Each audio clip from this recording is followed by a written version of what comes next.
Assalamualaikum warahmatullahi wabarakatuh. Apa kabar anak-anak? Semoga kalian semua dalam keadaan sehat ya.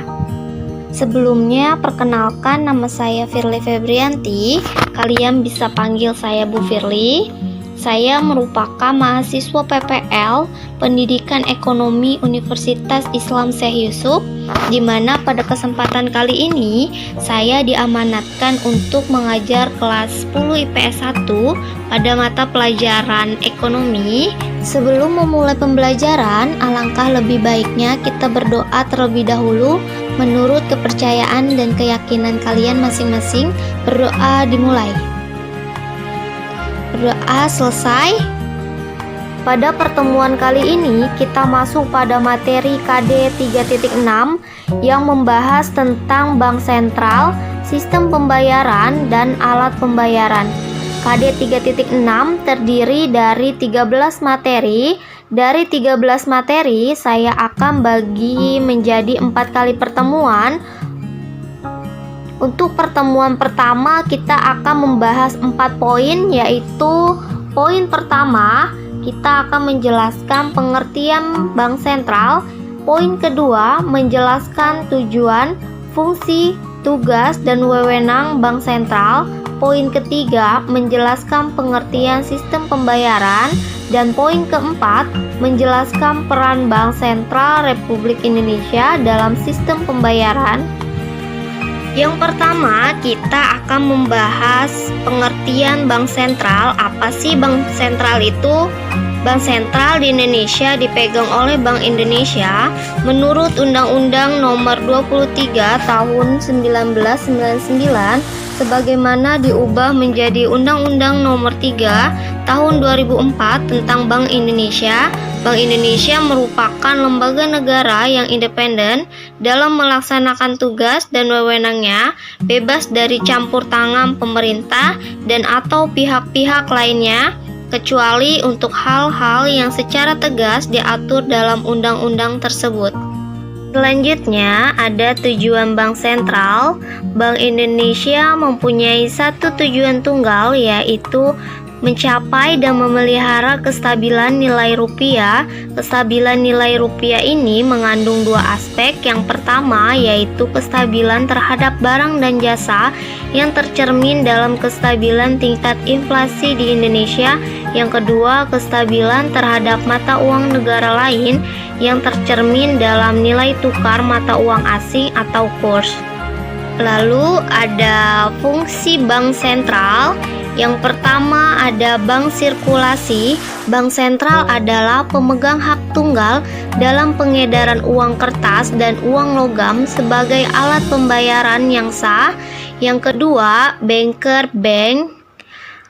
Bank sentral adalah bankir dari bank-bank. Dalam hal ini, bank sentral berkedudukan sebagai salah satu sumber dana bagi bank lain.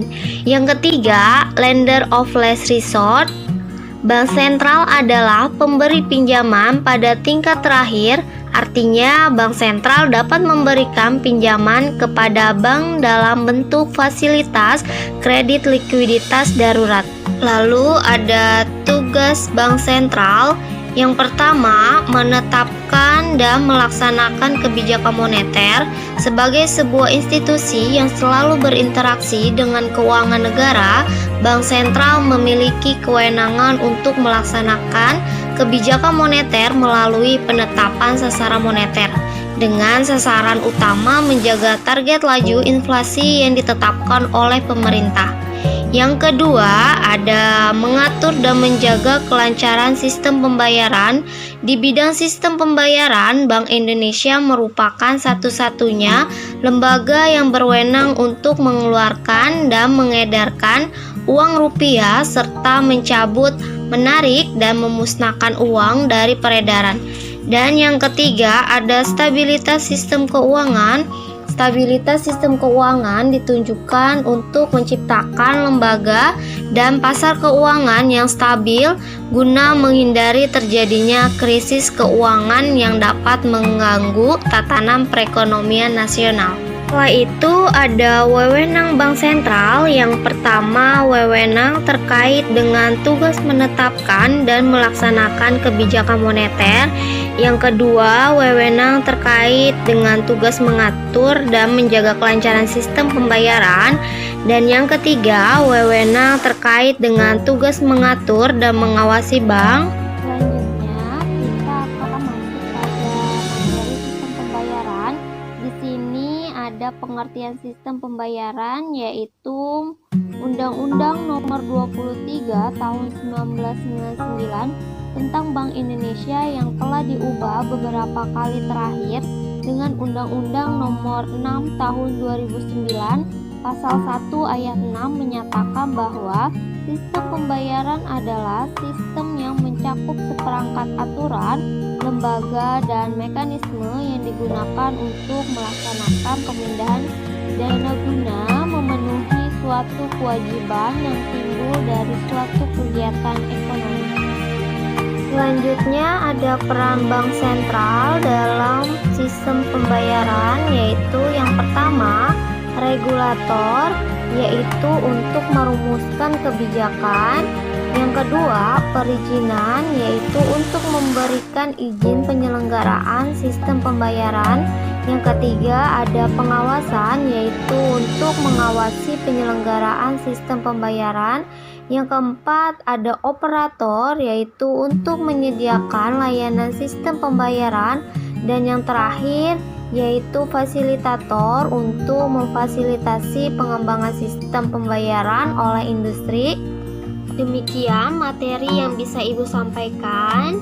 Baiklah, setelah kalian mempelajari materi ini, Ibu minta kalian mengulas kembali materi yang sudah Ibu sampaikan dengan mengerjakan 3 pertanyaan yang ada di halaman terakhir ini. Yang pertama, jelaskan apa yang dimaksud dengan bank sirkulasi, bankers bank, dan lender of last resort. Yang kedua, jelaskan tugas yang dilakukan oleh bank sentral. Dan yang ketiga, apa pendapat Anda tentang sistem pembayaran? Lalu, kumpulkan tugas kalian melalui portal di kalian masing-masing, paling lambat hari Senin jam 10 malam. Baik, terima kasih sudah menyimak video ini sampai akhir. Kurang lebihnya mohon maaf. Wabillahi taufiq wal hidayah. Assalamualaikum warahmatullahi wabarakatuh.